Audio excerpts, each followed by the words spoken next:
ustedes elijan a Nicolás Maduro como presidente de la República Bolivariana de Venezuela.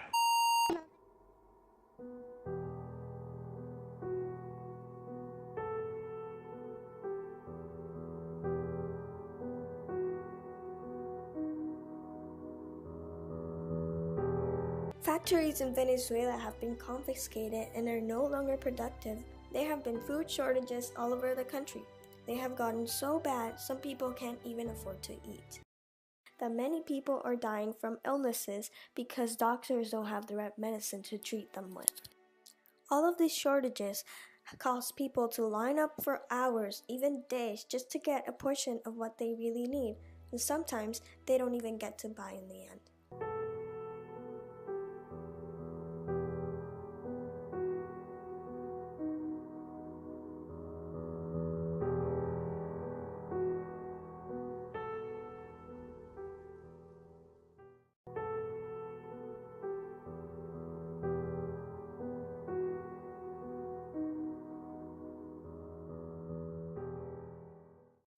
Venezuela, one of the most beautiful countries on earth, with the largest oil reserves in the world, is now a complete mess. It used to be a country of immigrants, and now it is a country of emigrants. Hi, how you doing, guys? My name is Mariana Perez, and I'm a Venezuelan refugee. I currently live in the States, in Los Angeles, California, and people ask me what it's like to be a refugee, and it's actually pretty hard. You miss your people, you miss your culture, you miss everything that it's part of you. But it is so hard to just let go of all of it and just grab a few things and run away. It was hard. It was really hard things in my country because you were chasing only because you think differently from the government. And when you are one of those people that think that you can change the world by the way that you see it, and suddenly you live in a country where you're chasing for your ideas, for your different ideas, then you realize that you just don't belong.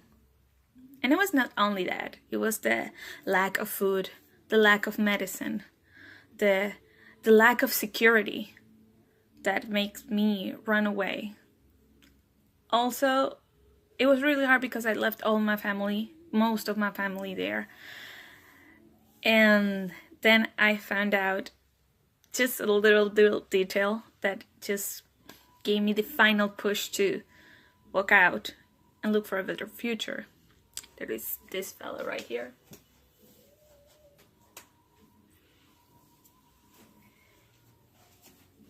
This baby deserves a chance, deserves a better chance. It deserves the fact to live in a country that actually respect what the other people's thoughts. And in my country, I wasn't able to express myself.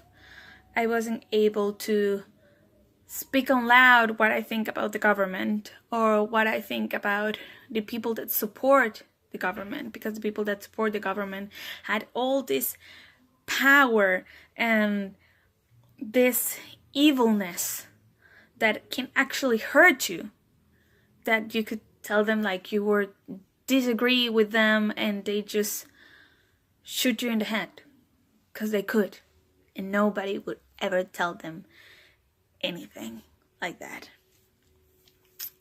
In this country, people with refugees has been very, very good with us, has been very politically correct, has been very accurate with the rules that we have to follow to stay here.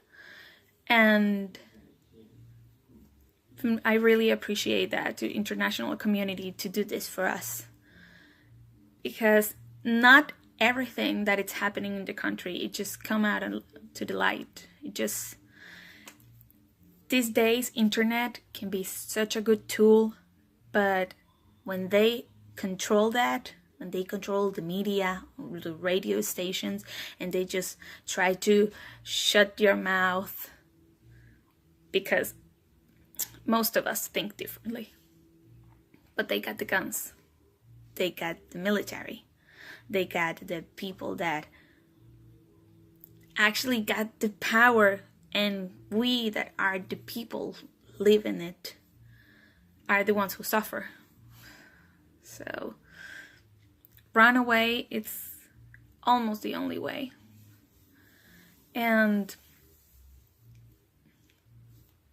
I think that if someday somebody could help us, or there's this miracle that, I don't know, one day they'll free my country, they'll free my Venezuela, my dear, dear Venezuela. I hope that this kid can go back and have at least the most minimum happiness that I had. That so full of joy that just makes me smile every time that I think about my friends, that I think about my people, that I think about my food, my culture, my roots. Venezuela is the country that saw me growing. It's the country where I learn English.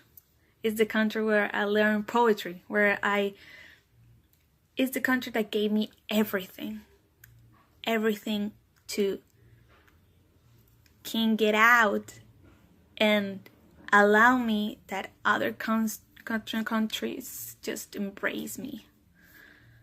And that's great, because not every country does that. Not every country can prepare you enough so you can be able to develop in anywhere. And there's an old saying in my country that says that when you know a lot, then there's a bunch of roads that you can take. And Venezuela told me that.